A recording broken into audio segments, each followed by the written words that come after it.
pitch. Line drive, there it is! Into left field! Hit number 3,000! A run is scored! Musiala ran first, on his way to second with a double! Holy cow! Hey, Gibson is one strike away from the no-hitter. He takes off his cap. He mops his brow. He looks in and gets the sign. He starts the windup. Here's the pitch, and it's a strike out! A no-hitter for Gibson! Smith corks one into right down the line. It may go!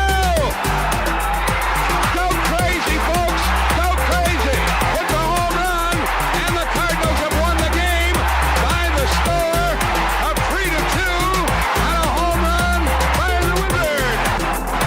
Breaking ball, hit off the pitcher, to the third baseman, down play, base hit, 3,000 for a home run. Braves hits it in the air to center. We will see you tomorrow night.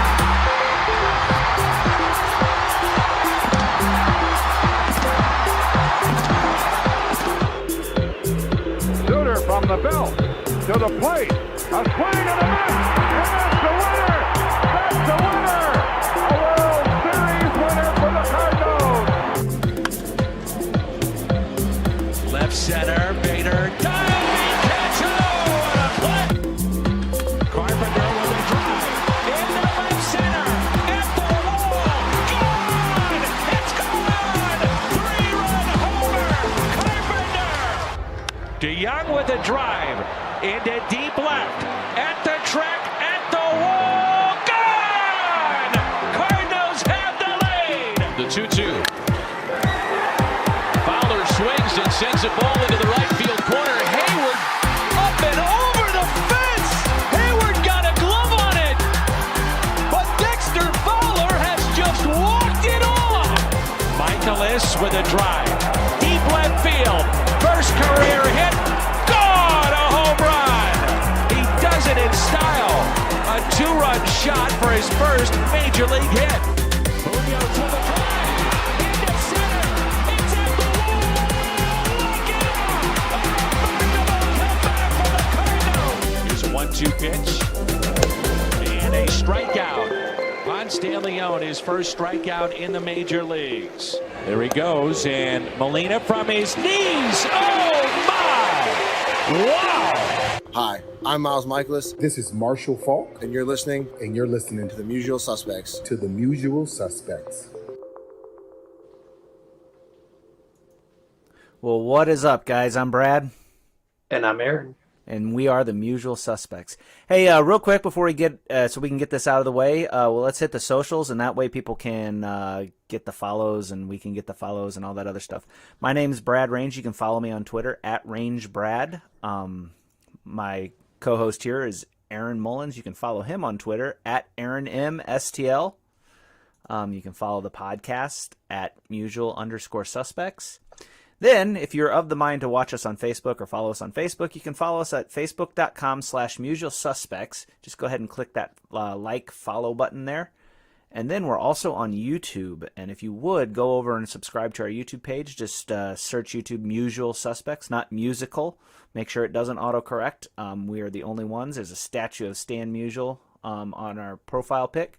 Give us a follow, tick that notification bell, and turn on the notifications, and we can stay in contact with you. You'll get notified every time we go live. So, Aaron, how are things? Things are good. It's raining. It is raining in Illinois. But you know what's good about the rain is that it's not going to be 100 degrees again for at least a few more days. Here's to hoping. Hopefully we don't get rained out tomorrow either. I've got a feeling that we will. Only because it's supposed to keep raining tonight and tomorrow. I'm like, at least call it early so I don't get my hopes up throughout the day. Like, that'll be fine. Like, it'll be fine. So I heard, right? Isn't it great? It's so funny. You're not the only one, Grant. It gets brought up a lot. I've already committed this year. I'm going as Pat Maroon for Halloween for sure. I'm gonna get the jersey. Oh yeah, absolutely. It's totally happening. Paint your cheeks red. Make sure you look half toasted. Yeah, like But yeah, so I heard Blake ended up playing softball with you guys Tuesday. So, it was super funny. Yeah, so Blake came to help us fill in with Church League and then ended up filling in for co-ed while Tyler and I were making the switch over, which is weird because usually we're supposed to be on the same field and the games aren't supposed to start until afterwards. Yeah. Well, and it was really funny because he messaged me after the fact and was just like, because I sent him the schedule. And, I sent him the schedule, and on the schedule it shows what field you're on. And I told him, I was like, yeah, we're on such and such field. I didn't tell him what field because it was on the schedule. I'm like, he can read. I told him we were team 4. We're good. He's got this. He's got this. And then he's just like, oh yeah, I thought you guys were on this other field. I'm like, bro, no. But okay. I mean, he said that he can only get out to the late games anyway. Yeah. And I was just like, well, we swap every other week. You can come out every other week. Come out to these ones, and this week we might get rained out again. But we've got a few weeks at the end of the year that we kind of can add those games in, though. Yeah, that's what we'll end up doing with those. So you sent me a big long list, or we're going to send me a big long list of stuff that we could talk about that we didn't get to. Yeah. I mean, thankfully, most of it was what was outlined in the original tweet out earlier in the day. But yeah. So let's talk about it. Waino being Waino. What are you thinking? He's a stud, man. Weirdly, right now, he's one of the only positives that you can take away from this team. He really is. It's a major positive. He's been an absolute beast. You just wish that the rest of the team wouldn't waste this, Right. Well, hopefully we get him for one more year, kind of that farewell tour along with Yachty. We'll see what ends up happening. I mean, he's got his ERA down below 3. Yeah. It's almost September. Speaking of which, today is Waino's. That sounds like a lot of thunder at your place. Yes, it is. Today is Waino's birthday, so we want to wish him a happy birthday, happy 40th birthday. You don't look a day over 30 when you're pitching, so that's pretty impressive. One of the things that I really appreciate about Adam Wainwright right now is that he is one of the few consistent spots on this team, right? So you never know which offensive team is going to show up. You never know which bullpen is going to show up. You never really know what starter is going to show up unless it's Adam Wainwright. And Adam Wainwright, when he shows up, you're going to get a good outing from him. That thunder by you just made it to my house. I can hear it outside my window. Yeah.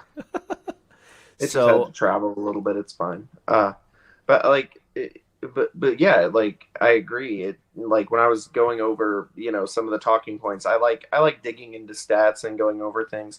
And I went over the last 30 days, and within the last 30 days, it's just the games in August. For whatever reason on MLB.com, the way you can set stuff up, if you do splits, I was trying to do splits for okay, what are just the relievers doing? And it's just oh, well, if you only do the relievers, you can't do it by month, but you can do it in the last 30 days. I'm like, this is so stupid.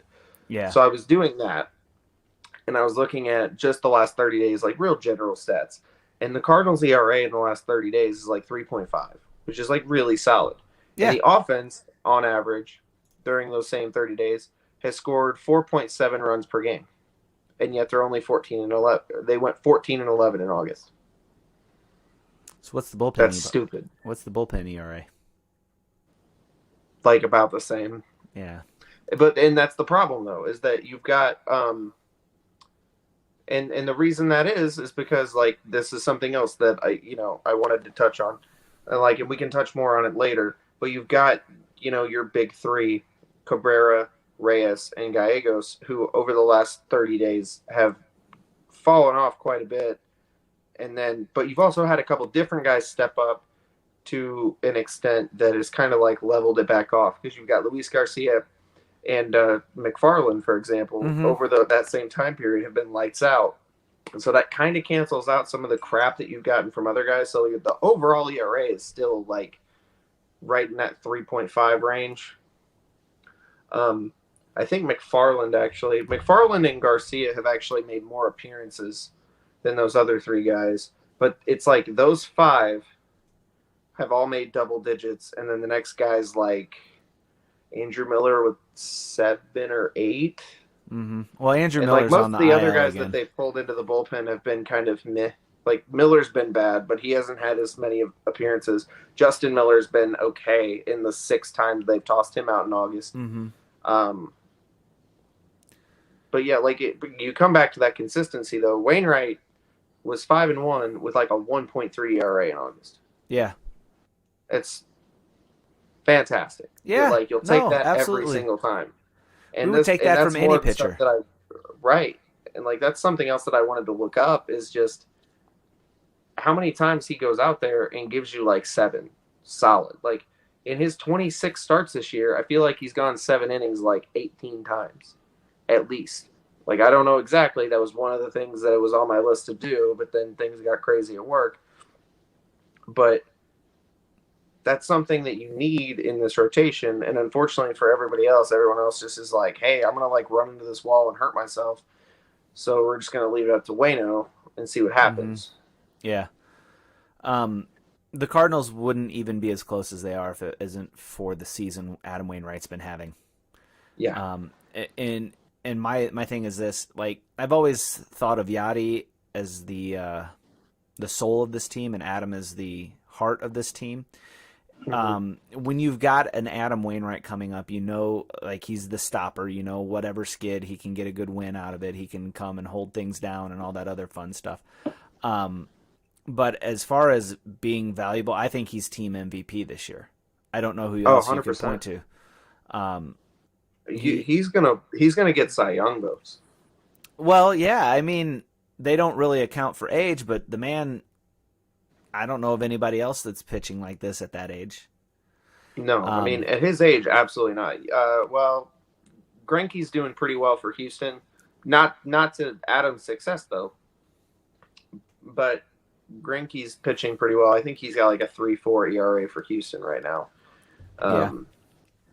But as far as like older veterans go and putting up numbers, like, no one's touching what Wainwright's doing right now. Right. But just comparing him to the rest of the National League, it's like there's only really a few guys doing that anyway. Like, Walker Buehler's pitching really well for the Dodgers. Mm-hmm. He's definitely up there in contention. Zach Wheeler for Philadelphia is pitching pretty well. He's the only guy right now that has more innings than Wainwright. Yeah.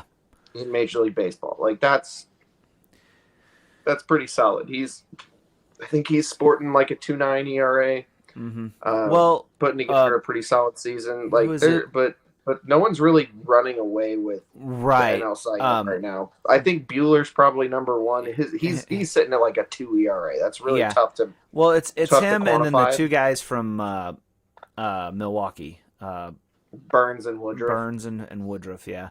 They've got really low ERAs. Burns, I think the thing that hurts Burns is that he was out for a little while. Mm-hmm. Yeah. But yeah, Woodruff, I think, is probably still kind of up there in the conversation for sure. But I think Wainwright has a legitimate opportunity to finish like top 5. Well, and the thing about it is too, nobody thought at the beginning of the season that we'd be talking about him in this capacity. No, I think most people were hoping for 160 to 180 innings. Mm-hmm.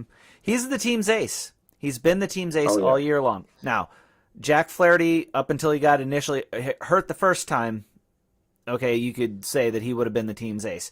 And really, I think those two would have played off of one another and pushed one another to be better and better and better. Well, at least, I don't know that Adam Wainwright needs that push, but that definitely would have compelled Jack Flaherty to pitch better, to pitch well. He's competitive. It's just, what is it, the Mamba mentality or whatever. Flaherty being the big Kobe Bryant fan, that sort of competition thing, that would have pushed him to be better and better and better. But, unfortunately, an oblique and then shoulder tightness now. And I really don't see him pitching anymore this year. Maybe if they make it into the playoffs. There's no reason to throw him out there. Absolutely no reason. Like, even if they get to a point where they're going on a run and they actually want to make a playoff push, like, he comes back, makes like 2 starts, and then gets hurt again.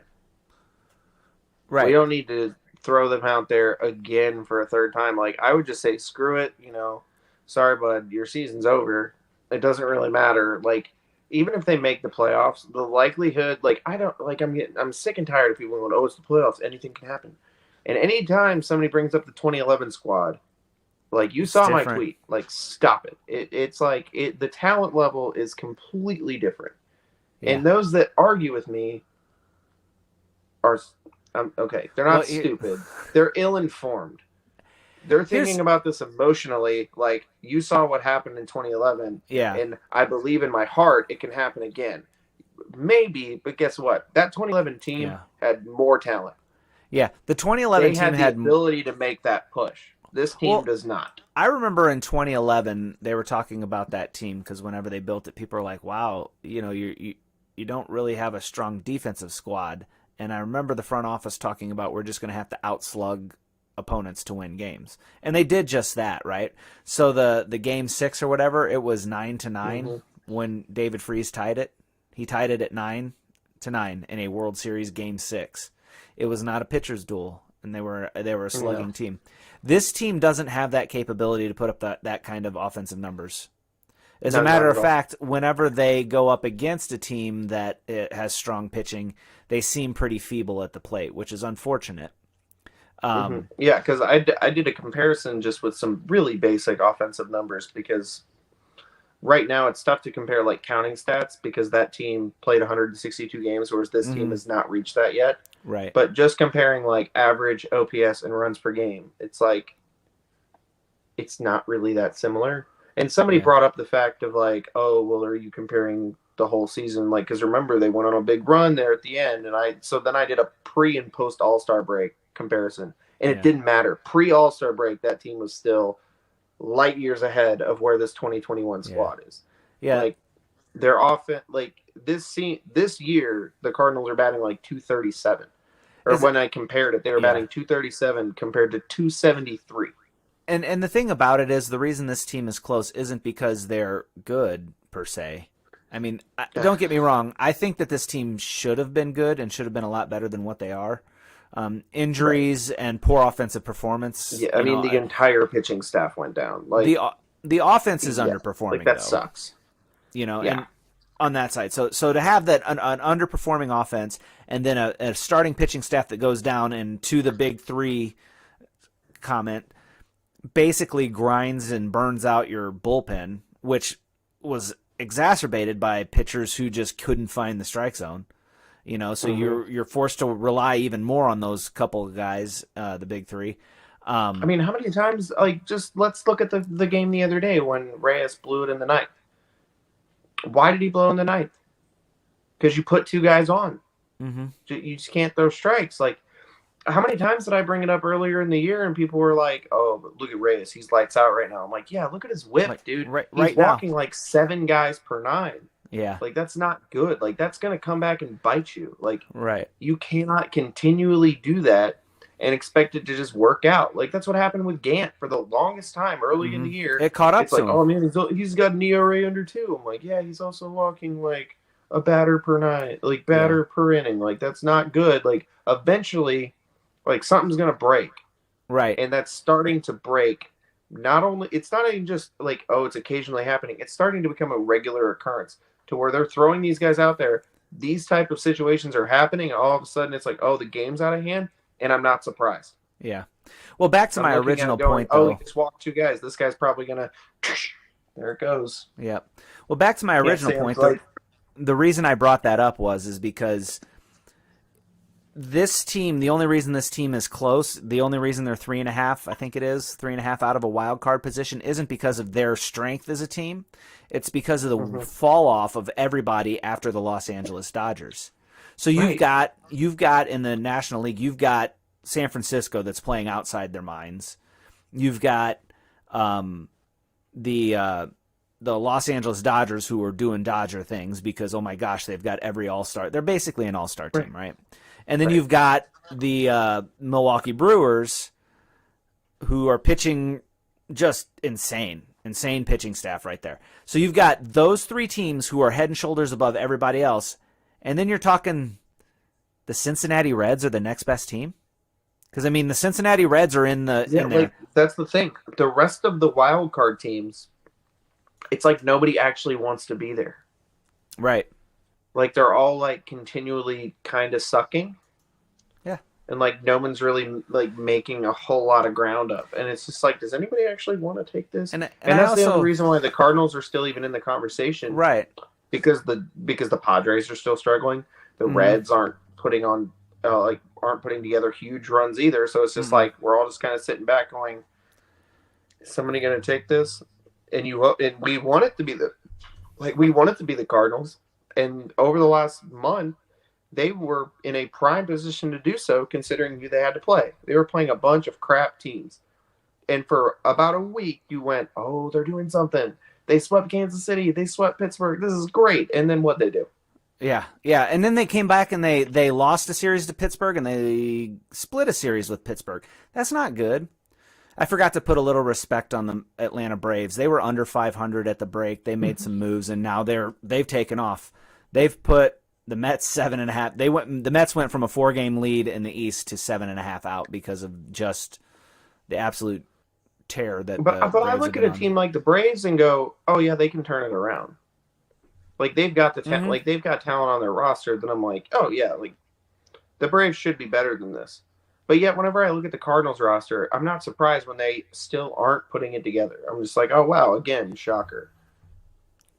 Like, these games are getting to a point where it's just like, it's almost expected.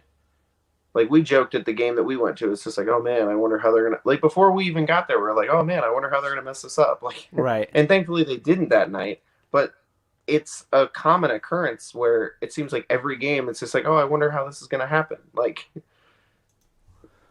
yeah. So, kind of forgot where we're going with this, but so this team and the 2011 team, it's not, you can't compare those two teams. Now, I'm not going to say that it couldn't happen. I am firmly on the side, if you get in, anything can happen.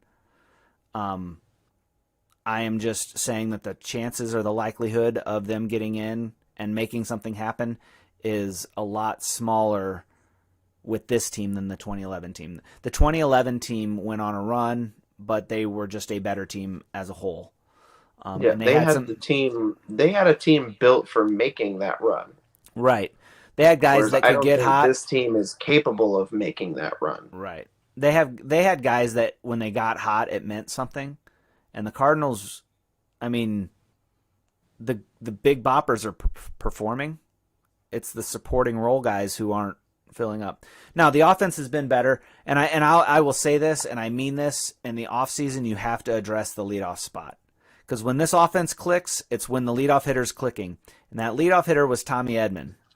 So Tommy Edman's NL Player of the Week this week, and he's like a 460-something batting average and RBIs. Yeah, he had a good week. He had a really good week. It would have been nice for him to do that more consistently and more often, like.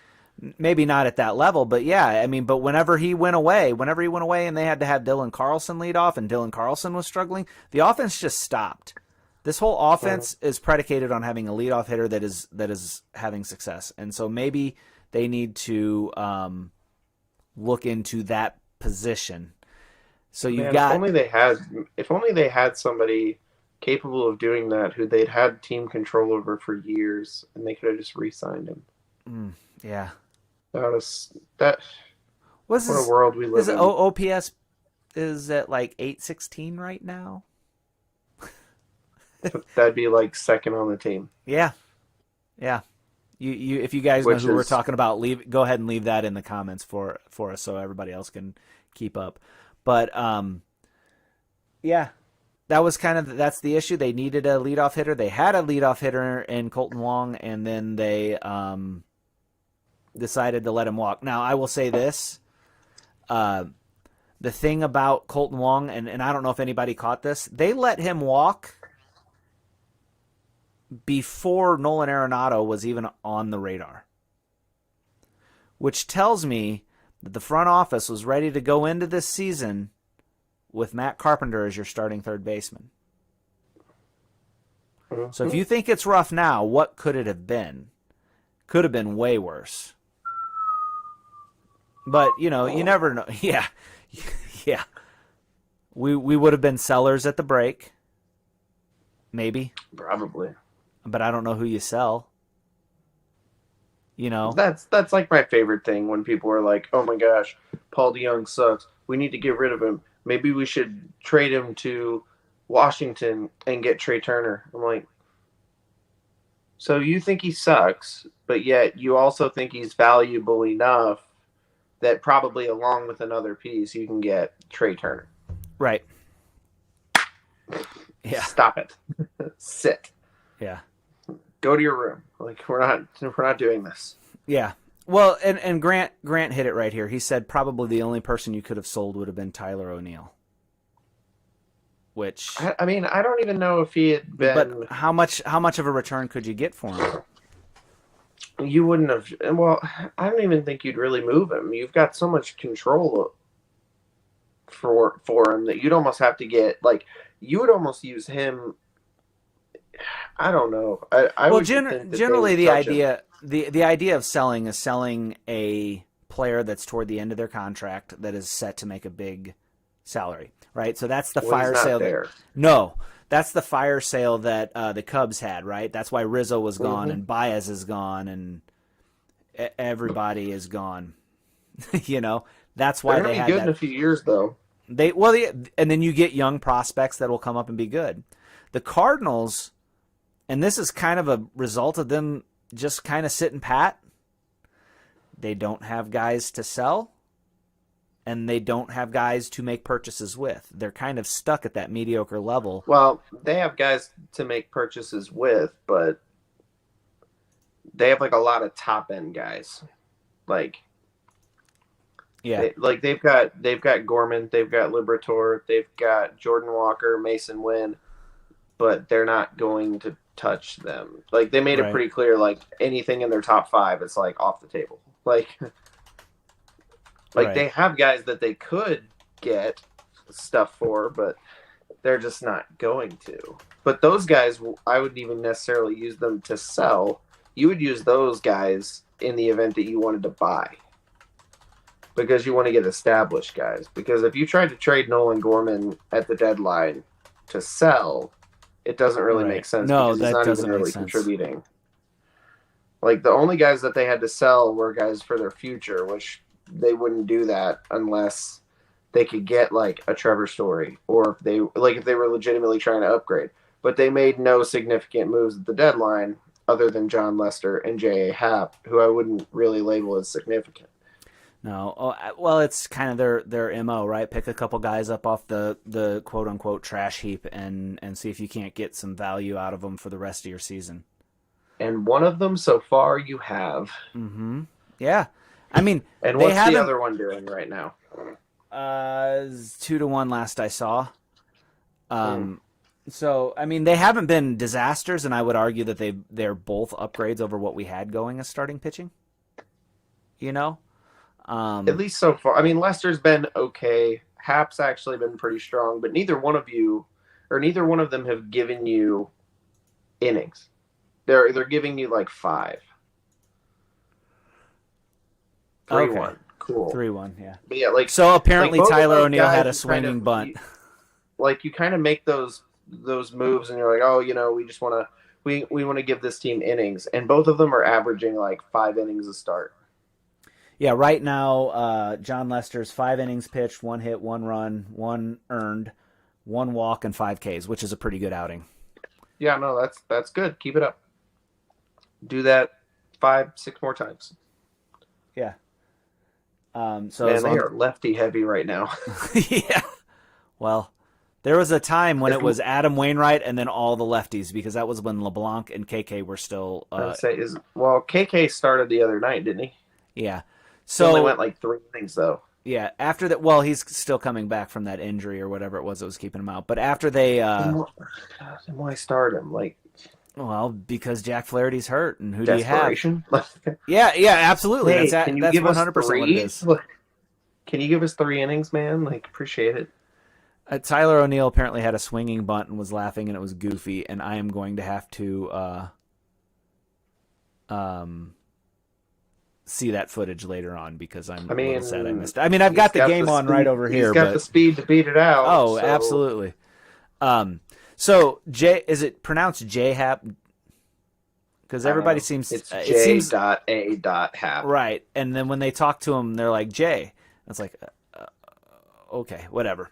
I'm assuming they've asked him at some point, and he just went, it's fine. J, just call me J. So J-Happ has been a wonderful, wonderful surprise. I mean, you can't complain about that.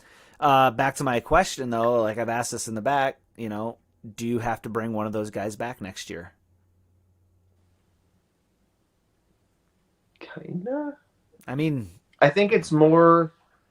I think that answer turns into a yes if Wainwright doesn't. Oh, it's a definite yes if Wainwright doesn't. Of one of the three, if Wainwright doesn't, you have to at least have that conversation with one or both of them of like, hey, how would you feel about coming back? Like, yeah.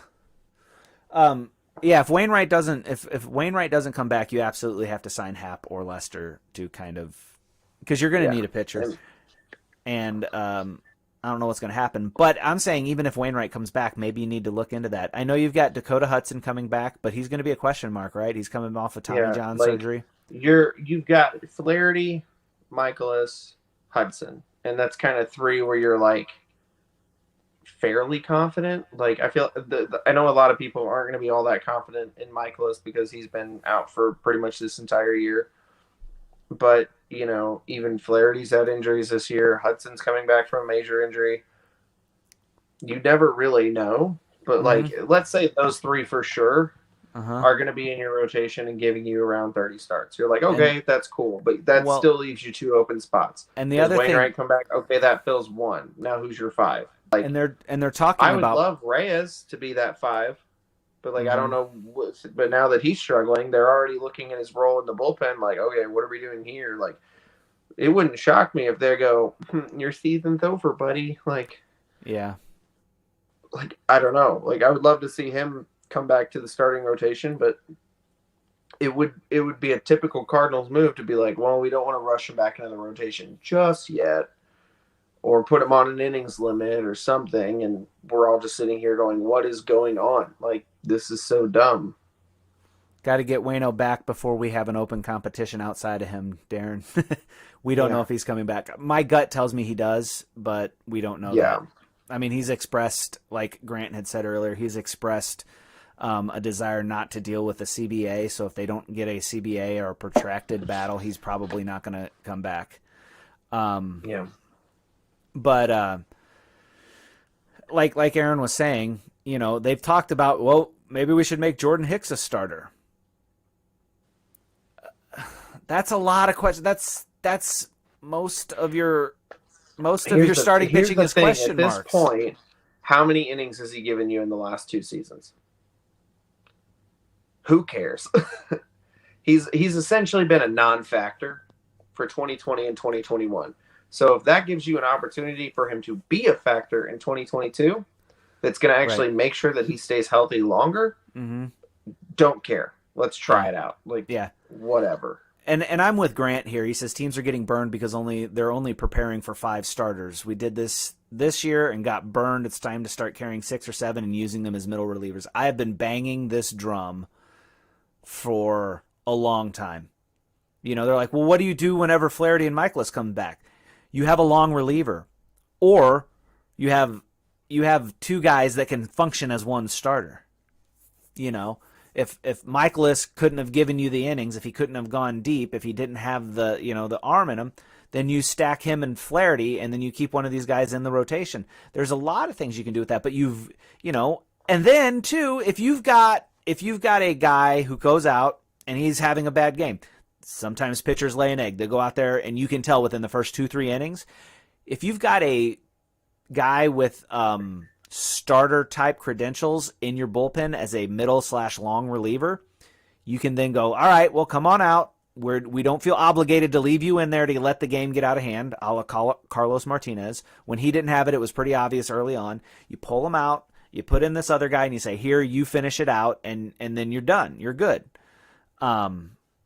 Does anybody else find it odd during Michaelis's last start? Because that was the one where they gave up 8 runs in the 7th or something.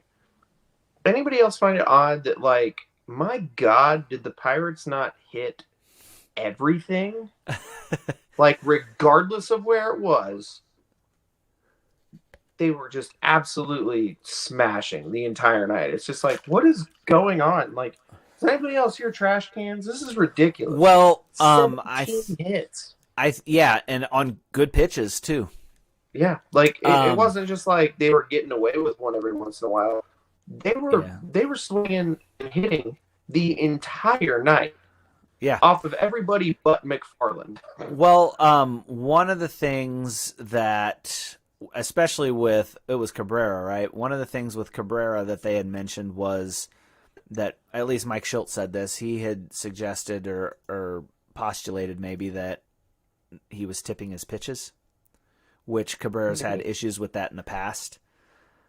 But, I mean, he'd have to be tipping the type of pitch and the location of the pitch to hit it where they were hitting it. I mean, that was the thing. Because, like, at one point it was just like through 6 pitches he'd given up 4 hits. Mm-hmm. It's like if he was tipping his pitches, he was doing it in a way where the Pirates were like, well, I know where this is going. And they were able to just put it wherever they wanted. Yeah.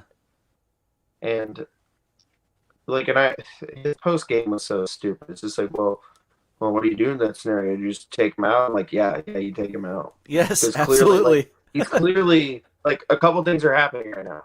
They're hitting him early and often. Like, they don't have to sit around and wait to see what he's throwing. Like, they're putting it in play. Like, after 4 hits in a row, I'd have been like, all right, buddy, you are done. So to answer... out. Like, sorry, bud. Like, it's like, if you're tipping pitches, like, hey, you're doing it really badly because they're hitting the crap out of it. Like, we're done with that.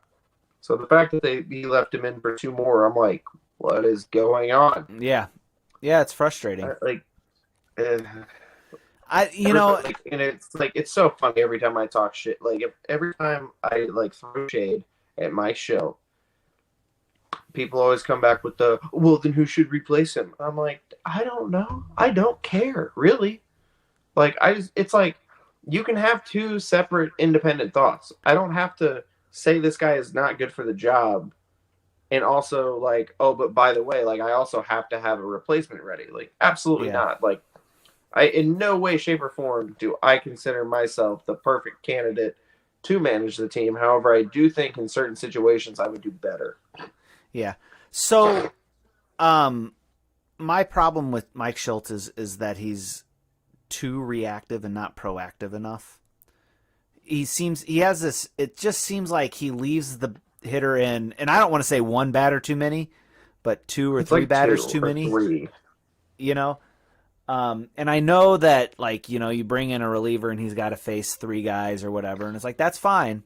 But there's nothing in that rule book that says when you notice during those 3 at-bats that he doesn't have it, i.e. Cabrera's not finding the strike zone, or Reyes isn't finding the strike zone. There's no rule saying that you can't have a reliever up and getting ready, you know, once There's that third... rule that says you can't have the guy up and ready after the first pitch. Like, right. Like, especially given recent track record. Like, when we mentioned this earlier, like, coming back to it, the last 30 days, Cabrera and Reyes has an ERA over 5.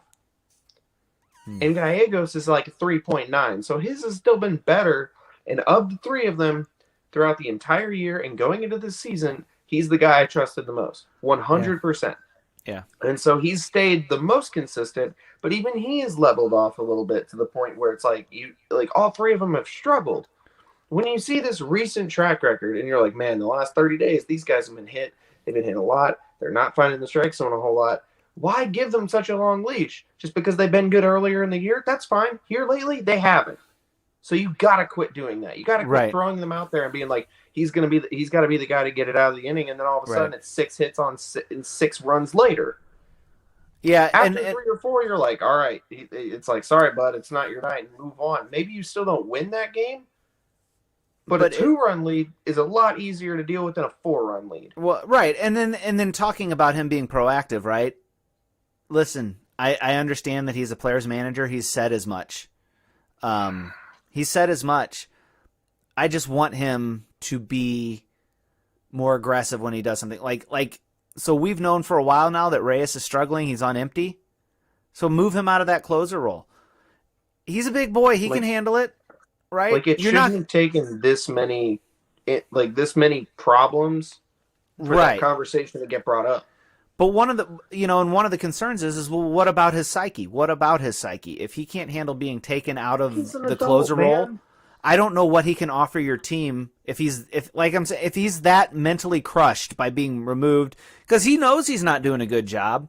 And every time he goes out there and gets shelled or gives up a lead or blows a save, that's hitting him. He knows it.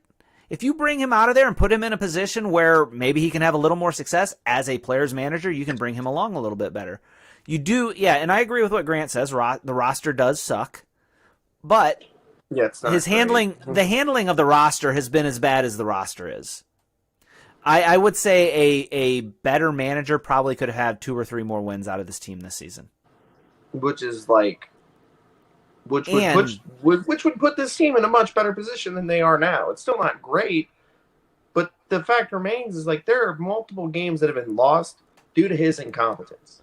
Well, and there are games that they've won in spite of him doing weird things, like leaving a pitcher in to bat and then taking him out before he comes in the next inning, right? So the pitcher would be up in an RBI situation, and rather than going with a pinch hitter, you let the pitcher stay in because you want the innings out of him, and then he comes in and throws 1 or 2 pitches, and the guy gets hit, and you're like, okay, he's done, pull him out. It's like, what was the point of that? Yeah. Right. It's little things like that I notice. It's like, and maybe I don't pay enough attention to other managers, but I don't really see that. Now, that situation probably isn't going to matter next year because they're probably going to have a DH unless both sides leverage this thing to the point where they end up both sides know that each side wants the DH and they leverage it to the point where neither side gets it. I can see that being a thing because they don't get along. But that's kind of my thing with Mike Schilt. Yeah, Pujols, exactly. DH Albert Pujols. There you go. A reunion will be fun. I don't see it happening. But really, it can be fun. The whole Mike Schilt thing is probably just us venting because they're not going to change him. No. There's less likelihood of them changing that than there is of, Wainwright them actually making the playoffs? Yeah. Yeah, they won't make that change. So right now they're in the top of the 7th, 3-1. Of course, nobody's on, so they're letting Lester hit for himself. So Lester's going to pitch into the 7th inning, which is good. You need that because, like we said, the bullpen right now has been not great. You've got Luis Garcia and TJ McFarland have been pitching phenomenal baseball over the last month. And Lester just got a hit. Said John Lester just got a hit. He just shot it the other way, floated it over the shortstop. Nice, easy base hit. Now he's got to run the bases. 2 outs. No. And see, this is what would be stupid. What would be stupid is that you hit for John Lester, right? So that he can pitch in the next inning, and then Mike Schilt runs for him. Yeah. What are we doing? Okay. How many outs are there? 2 outs. He won't run for him. There ain't no point. Edmund leading off tonight. Whoop. Who's slower, Lester or Yachty? I'm going to stick with Yachty. I would say Lester. I don't know. I would say Lester. I don't know. Yachty's ranked, according to StatCast and the people who have qualified, he's the 3rd slowest runner in Major League Baseball. Granted, that doesn't take into account pitchers, but I would argue most pitchers have probably never reached their peak sprint speed ever. KK. Okay, yeah, no, he actually that dude can run, and I legitimately appreciate that. That is the Japanese, that's that overseas style of baseball. Mm-hmm. Yeah, that is fantastic. The hustle is always there. Yeah, and he gives it his all. he swings the bat and that ball hits like that ball gets hit, he is gone. He's like yeah, buddy, let's do this. You better make the play because otherwise I'm going to beat it out. But that dude, hey, he's quick. Like, yeah. I remember the first time. This is the time he hurt his back running it out. Remember? But I mean, he ran down the line and everybody was like swinging. Yeah, he was moving on down the line. And everybody's like, whoa.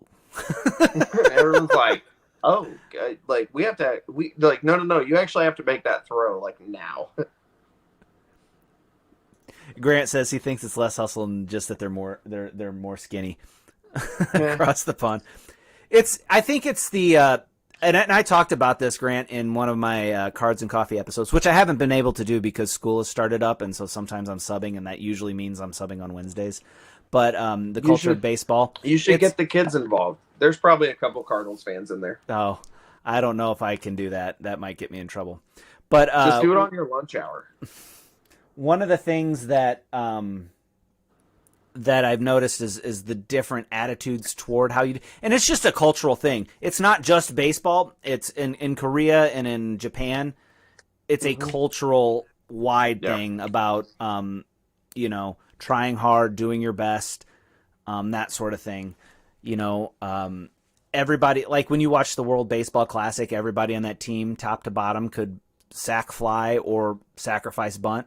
So when Team USA went up against Team Japan in that game, in the extras, Team USA swung away, and you knew if they didn't score a run, it was going to be sack bunt, sack fly, game over. And it was essentially that, but it ended up being a hit because Team USA brought in one of their outfielders to play the infield, which it wouldn't have mattered. That guy was going to hit that guy was going to float a ball to the outfield, and their runner on third was going to do top to bottom. This is a fundamental baseball thing.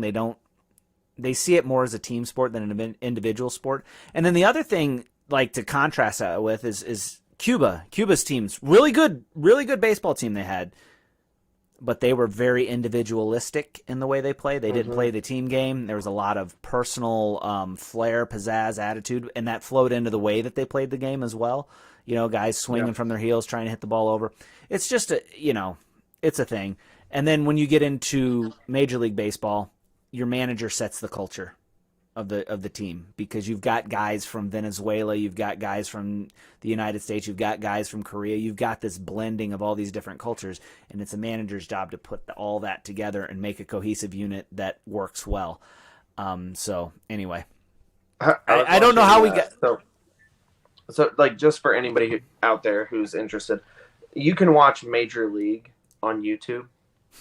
And so I was watching Major League on YouTube. And you can watch Major League on Amazon Prime for free as well. So if you've got Amazon Prime, you can watch it on I Prime think Video. more people have YouTube than Amazon Prime, and it's free on YouTube as well.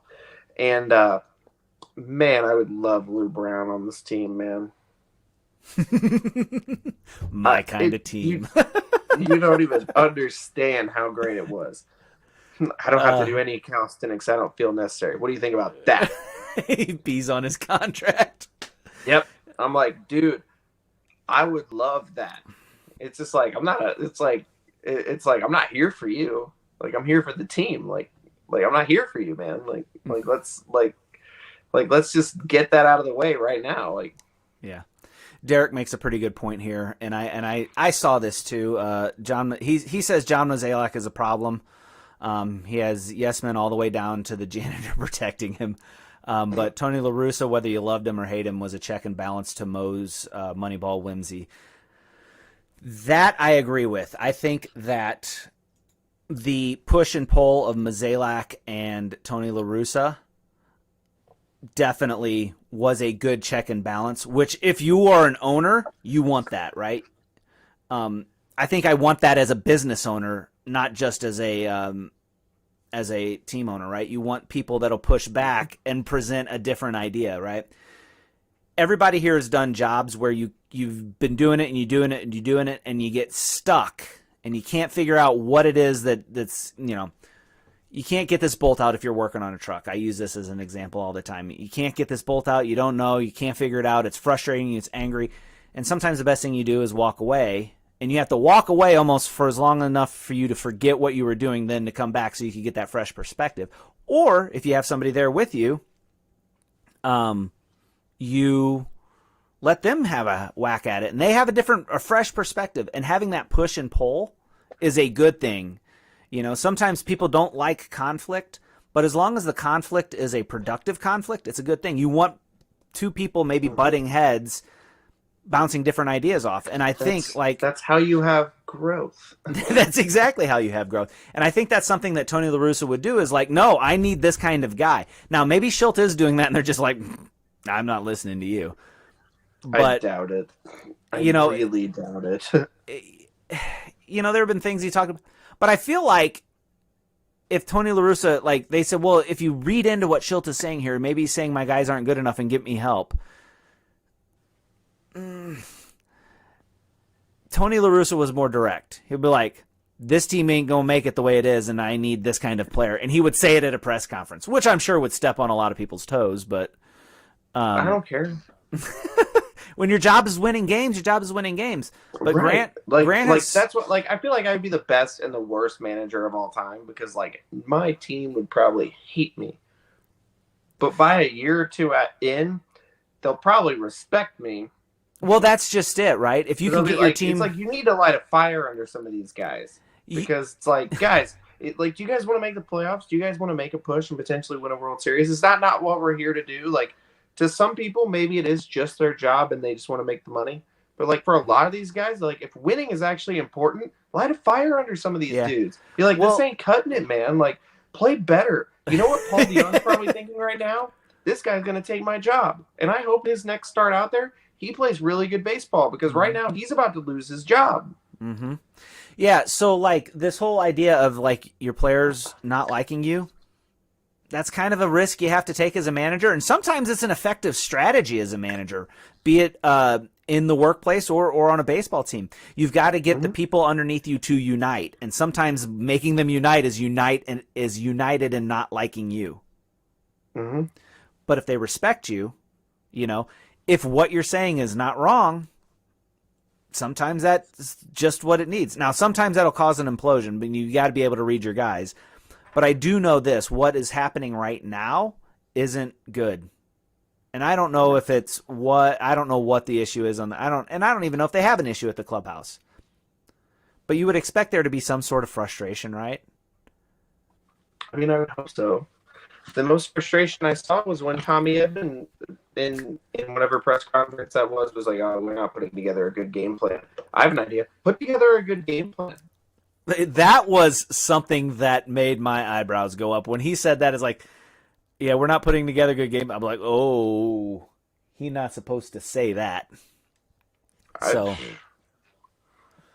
hey, it made me respect him more. I'm like, at least you're honest.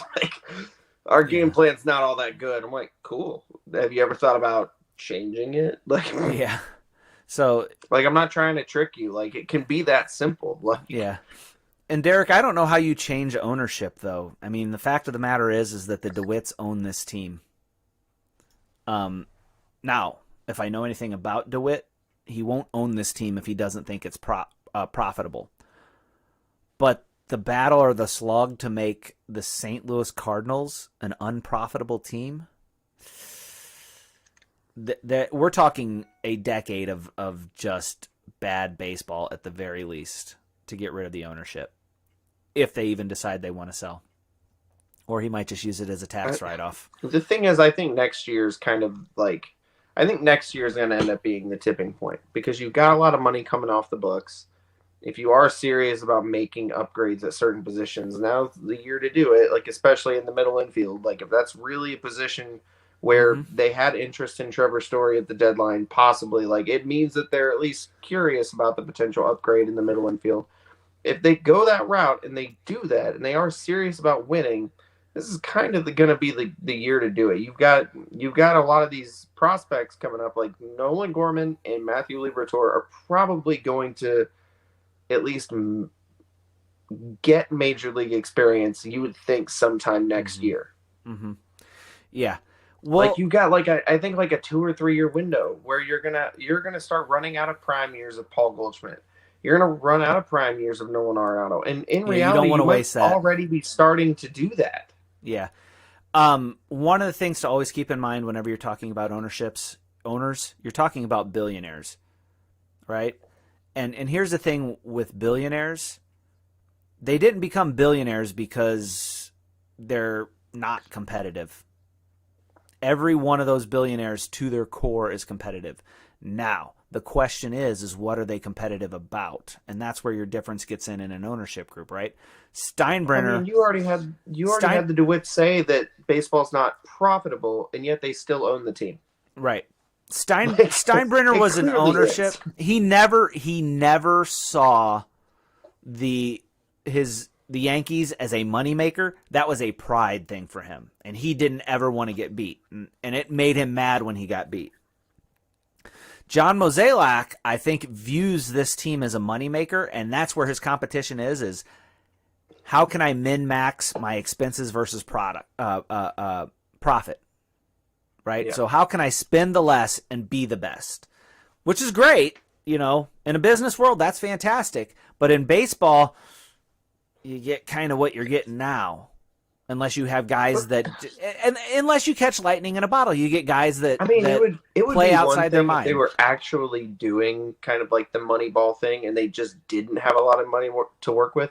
The problem is that they do, and they do spend money, and yet we're still sitting in this mediocre state of what the crap is going on. They spend it in bad spots, right?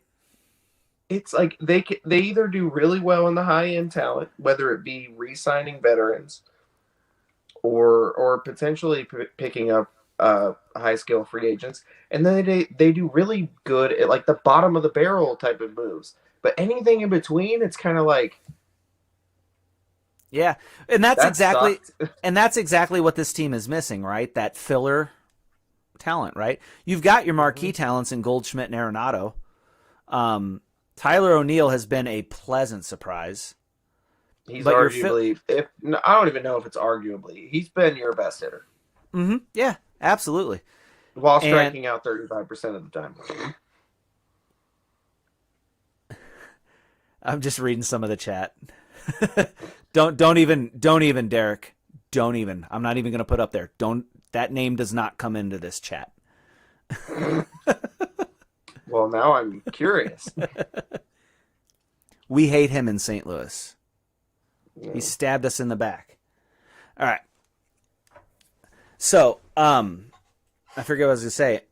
So you've got Arenado, you've got your marquee guys. Jack Flaherty is another one of your marquee guys, right? That's your marquee guy in your pitching staff. So you've got your 3 stars, so to speak. Now you need the role players around them. You need to fill in. And rather than having everyday role players, it seems like you've got a bunch of guys, and I shouldn't say this about Harrison Bader because he's played well. And I don't know what Dylan Carlson's going to be. I think Dylan Carlson is going to grow into that star type thing. That's not even something that we had time to talk about. My God, as good as Harrison Bader was in July, he's been the exact opposite in August. Oh my gosh! But the really funny thing is, if you take those 2 months and combine them, it's pretty close to just his career slash line. It's annoying, but I really don't like. I've got to stop I've got to stop having like personal rep towards players, because if I do, they almost immediately suck. Mm-hmm. Yeah. I'm like, man, look at Harrison Bader. Look, he's put it together. Isn't this great? And then just the worst freaking month on the team. Same with DeYoung. I'm like, I've been a DeYoung advocate for over a season, and now I'm like, I don't care. Like, put him on the bench. Start Sosa. This is ridiculous. Like, I don't care anymore. Like, I got to stop repping players. So if you ever, and I did the same thing with Andrew Miller. I was like, oh, yeah, that's the guy that they need to go after in the offseason. They need to sign Andrew Miller. And then they did. And what's he done? Not a whole lot. So if you hear me advocating for somebody, it's probably a bad idea. Like, they probably should not do that at all. Yeah. Why don't you just stop advocating for people? Yeah, no, I hate them. They all just stop. Yeah. Harrison Bader's terrible. Yep, they're so bad. That's how I do on Twitter. Like, if I start talking like just absolute crap on people, that's usually how it goes. Darren, I might argue that Roland was the Nolan Arenado of his generation. Oh yeah, arguably he was a star. Better. No, not even arguably. He was probably better in a lot of aspects. But he was that head and shoulders above everybody around him. Yeah. So, like, he was the defensive, like, wizard and had the ability to slug along with it. Yeah. Yeah. Ooh, here we go. Got him at home. Don't run on Nolan Arenado. Yeah. So, Farmer doubled, and it was second and third with one out. And then I guess Votto was going on contact, and it was a bouncer, bouncer chest high to Arenado. So Arenado threw Joey Votto out at home. That's good to get Suarez to bounce one. Is Lester still in? Yep. Cool. Yeah, so he's through 6 2/3 right now. Nice. So just got to get one more out, and that'll probably be the end of his night. The look on Joey Votto's face whenever he saw that ball go into Yadier Molina's mitt, it was just kind of like he caught it. Yeah, like yeah. Crap. This is an interesting thing. Maybe we don't. I think Harrison Bader was that in July. He was that straw that stirs the drink. You want a guy that gets people up. Somebody tweeted that because I tweeted like his July and then August slash line, and I'm just like, yikes! Like, look at the difference. Like, what on earth? And then I had somebody reply back to me, and like I've been saying this the whole time. Like, and during that time, they never moved him up in the lineup. You've got this guy who, for that month, was easily the best hitter on your team, and you stuck him 8th or sometimes 7th. That's so infuriating, especially when during that same time you've got guys like Edman and Carlson at the top of the lineup who aren't really doing a whole lot for you. And if you look at your prototypical type of leadoff hitter, a guy that's getting on base with a little bit of speed, Harrison Bader fits that plug. Like, hey man, like this is your guy right now. And during that entire month, he was the guy that was getting on base. He was the guy that was providing offense. And they just stuck him at the bottom of the lineup. And now he's back down to earth, and it's like you never utilized what he gave you for that entire month. Yeah. And it's so infuriating. Well, and that's that whole, and that's an organizational thing, slow to react. You know, they're not proactive. It's a wait and see approach. Yeah. And I think that yet they felt the need to put Edman and Carlson up there when Edman had been a pretty meh hitter for his entirety of being a Cardinal, and Carlson was literally a rookie. But it's fine. No, don't worry. Just throw Harrison down at 8. It's fine. It's not a big deal. Like, I'd argue that his July was the hottest stretch that any 3 of them have had over the course of their major league careers. Yeah. Obviously, I'm not going to be able to fact check that, nor do I have the time or patience to do so. But yeah, that month for Bader was probably as good as any stretch that either 3 of them have put up. Mm-hmm. Yeah, absolutely. So we talked about Happ. Put a little respect on Lester's name. Lester's out of the game now.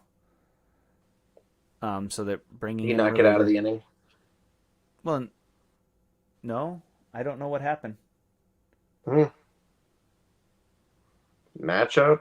Tyler Naquin's in and TJ McFarland. Oh, which I don't know. I kind of leave the lefty-lefty matchup in. I mean, McFarland's lefty. Is he? Okay. So, like, what was the point of that? Unless maybe Naquin just historically has rocked Lester, but I don't That's know possible. if they've really been in the same division before. So, I don't know. I don't know what the idea is. It's probably just gas. This is one of his longer starts. Yeah. It's because you're old, Steve.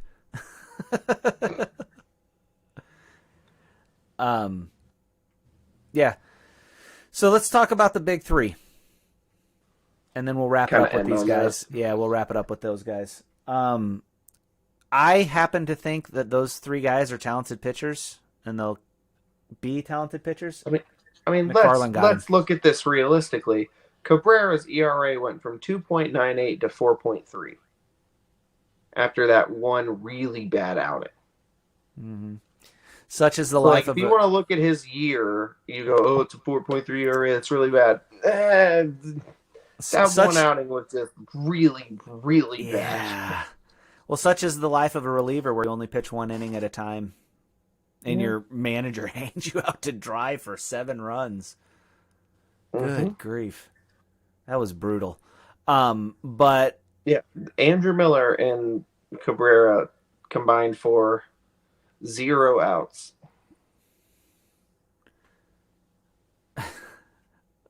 And 8 runs. That'll kill the old ERA, won't it? Yeah. But anyway, I think really their problem is Cabrera's still young. I think Cabrera's going to be a good pitcher. Even Reyes too. He's still young. Like, this is his first year being thrown. This is his first full season. Yeah, and to top it off, it's like, hey, you're going to be our closer this year. I really think that maybe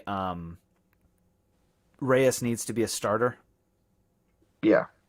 And hopefully if they have the DH, that'll take a lot of the oblique concerns out of the situation. Them going with Reyes as the closer over Gallegos at the beginning of the year pissed me off more than it should have. And I remember tweeting about it, and people were going, well, look at what Reyes has done in spring training. Like, I don't think you can go wrong with either of them. I'm like, I don't know. Look at what Gallegos has done for 2 full seasons. Like, he's been your best reliever. He's been one of the best relievers in baseball, and you're going to give it to Reyes because he had a solid spring? I'm like, y'all are stupid. I think that the problem with Reyes, the closer role in general is flawed, but I think Reyes' issue is pretty much that he's worn out. I think they wore him out. Yeah, I mean, you can see it. I think that I think he's worn down mentally as well. I feel like he's in that mindset of I can't catch a break. It doesn't matter what I do. It's just going to end poorly, which is unfortunate. I've been in that. I've been in that rut. You live in that rut, Aaron. Stop it. Like I've been in that rut because like I've mentioned this before, but the last 3 years I've been progressing and playing more and more disc golf tournaments. Well, this year in particular, I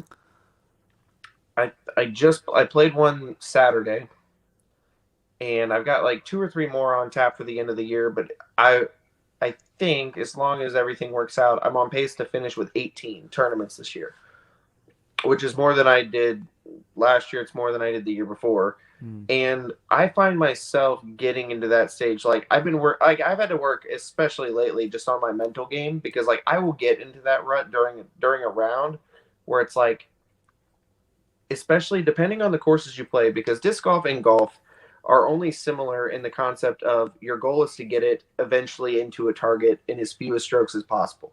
Yeah. But if you look at the fairway of a lot of disc golf courses, especially like wooded courses, you have a very tight fairway to work with. Whereas in golf, for the most part, it's wide open. And if you get in the rough, it's just taller grass. Well, the rough in disc golf is like a bunch of trees and bushes where you have no out. Yeah. And so you have very tight fairways. And there will be times where I'm playing where I feel like during my run-up and my pull, like everything feels really good. But if my line is off just a little bit, like if it's 6 inches off, all of a sudden I'm 10 feet into the woods. Mm-hmm. And you do that 2 or 3 times where everything feels like 90% there, but you're getting like 10% results. You know what I mean? Yeah. And that sucks because those like Reyes could be going out there and going like that pitch to whatever that dude's name where he gave up that home run. Like it was a little bit of a hanger, but like he might have been feeling really good about that pitch, and then it gets hammered, and he's just like, I don't know what to do. Like. I don't know that he felt getting that rut. It sucks. And I don't know that he would have felt good about that pitch because he hung that middle. I mean, yeah, no, it wasn't great, you couldn't have hung that pitch any worse than he did. But what I'm saying is like he could have felt like he had a really good feel for that pitch, and like he lets that go, and he likes the way it's biting, and then he realizes, oh, that's where it ended up, huh? Like yeah, like it could just be one of those. Like if you're off just a little bit, it feels like you're off a mile when you get the results. Yeah, and that's what I'm saying. That's where he's at, right? He's just struggling, and yeah, I think you need to put him in a position where he can have a little success that would probably have a less high leverage situation that would have a little bit less of a impact on the game. I mean, this is just for the rest of the season, and I think John Mozeliak said as much that they're going to go with more of a closer by committee thing. Finally. Which, I mean, to be fair, like going forward forever, like saves in like closers or like kind of the weird way of like getting more relievers into the Hall of Fame, I think.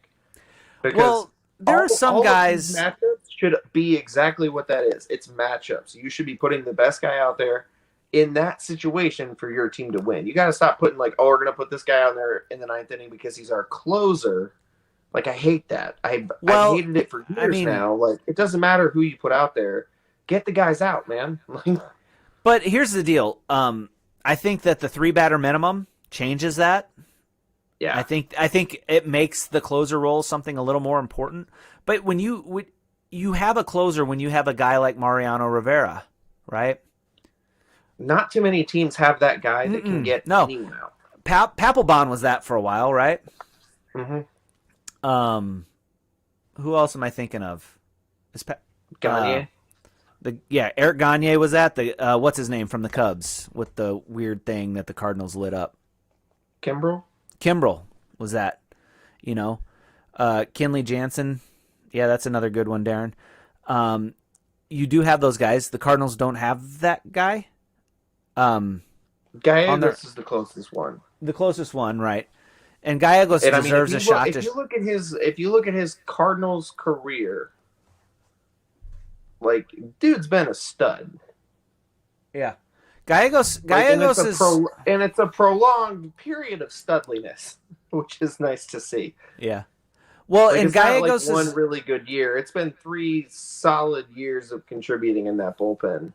He's one of those guys that in the bullpen, right? It seems like the Cardinals bullpen is made up of guys that they project to be starters someday.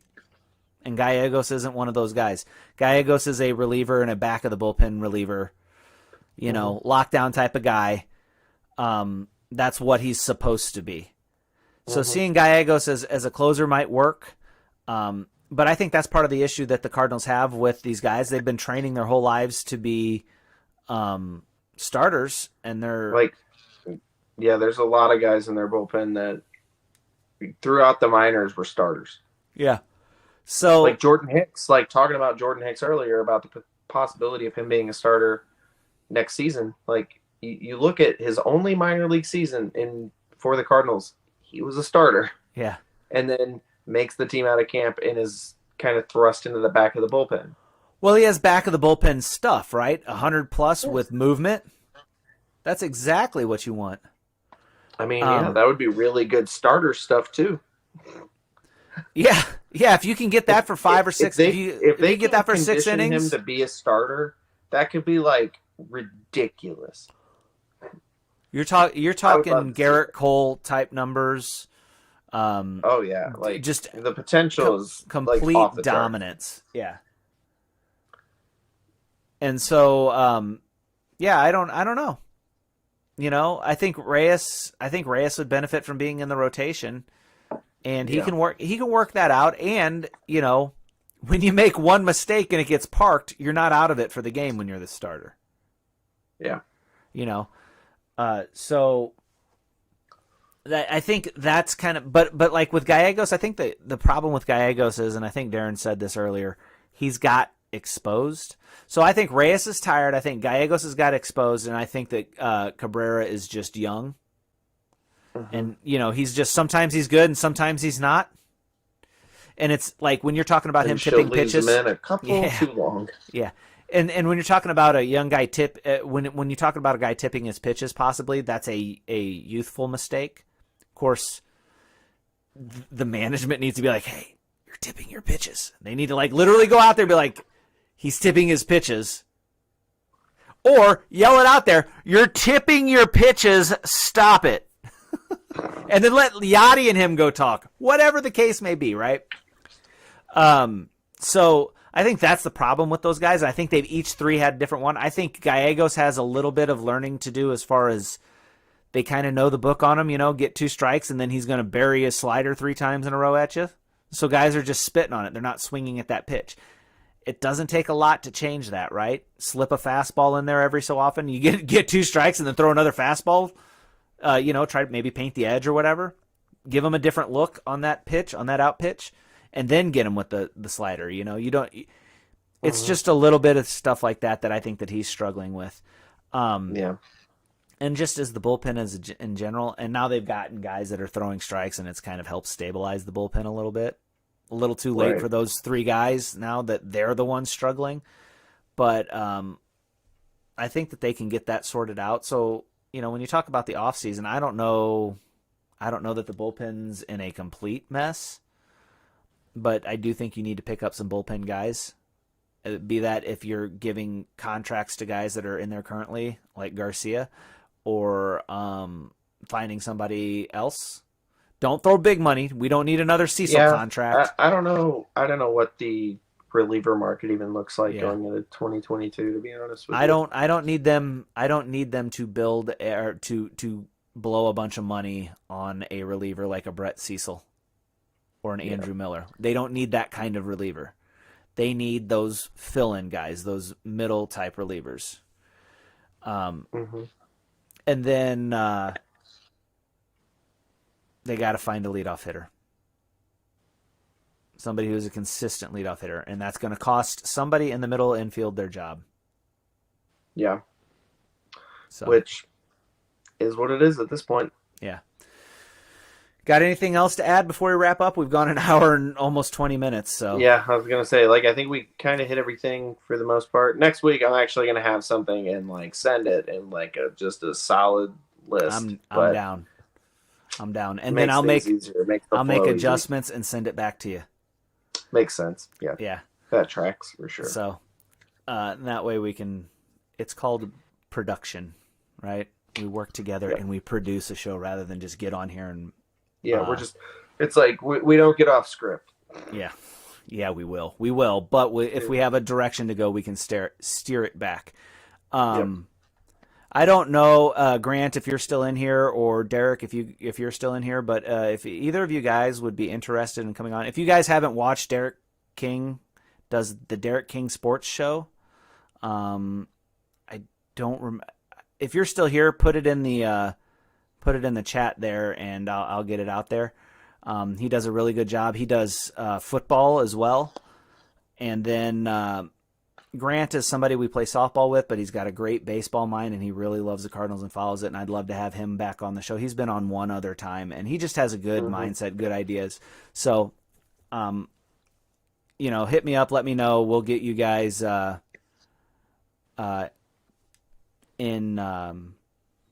the show, because we would love to have guests. If you guys in the chat right now have any guests you'd like, let us know.